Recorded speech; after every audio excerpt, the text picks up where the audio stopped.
অভয়ার জন্মদিনে আরজিকর কাণ্ডে রাজ্য সরকারের ভূমিকায় ফের ক্ষোভ প্রকাশ করল চিকিৎসক মহল। রবিবার অভয়ার জন্মদিনে শিলিগুড়িতে এক মিছিলের আয়োজন করা হয়। মিছিলে পা মেলায় বাম, মহিলা, ছাত্র, যুব ও বস্তি সংগঠনের সদস্যরা। আর সেই মিছিলেই পা মেলান চিকিৎসক সুবর্ণ গোস্বামী।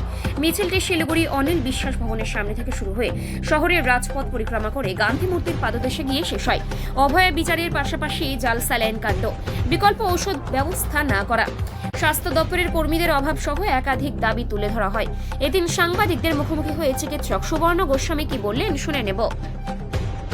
জানেন যে আজকে 9 ফেব্রুয়ারি আজকে হলো আরজিকর মেডিকেল কলেজে যে নৃশংস খুন ধর্ষণের ঘটনায় তরুণী চিকিৎসক যে পাশবিকভাবে নির্যাতন এবং হচ্ছে যে খুন করা হয়েছে তার 6 মাস পূর্ণ হলো এবং ঘটনাক্রমে আজকে তার জন্মদিন। বেঁচে থাকলে মেয়েটির বয়স হতো 32 বছর। তো আমরা অকালে এই তরুণী চিকিৎসককে এইভাবে একটি হারালাম যে ডিউটিরত অবস্থায় কলকাতার একটা প্রিমিয়ার মেডিকেল কলেজে তাকে হচ্ছে খুন করা হলো, ধর্ষণ করা হলো, কিন্তু আসল অপরাধীরা এখনো অধরা।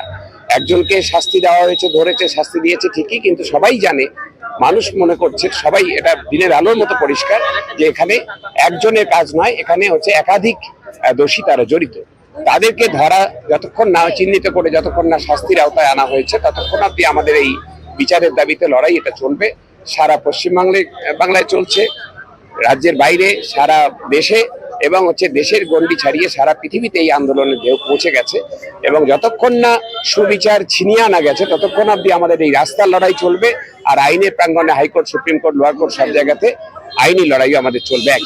বিধাননগর পুলিশ কমিশনার থেকে 7 জন জুনিয়র ডাক্তারকে নোটিশ করা হয়েছে, এই বিষয়টা নিয়ে কি সরকার, আমাদের রাজ্য সরকার, রাজ্য প্রশাসন তারা আসল অপরাধীদের ধরছে না, আড়াল করছে।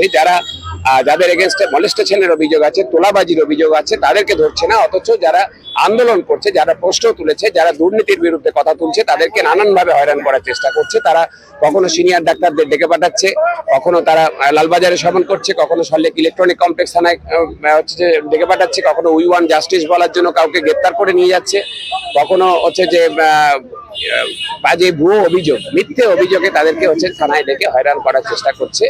এই প্রতিবাদী চিকিৎসকদেরকে উপরে রাষ্ট্রীয় নিপীড়ন নামিয়ে আনছে।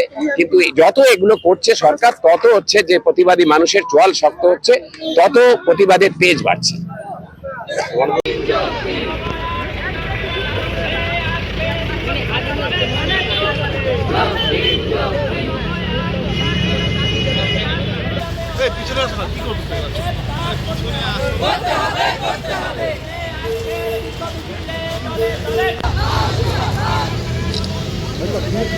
অনেক পিছনে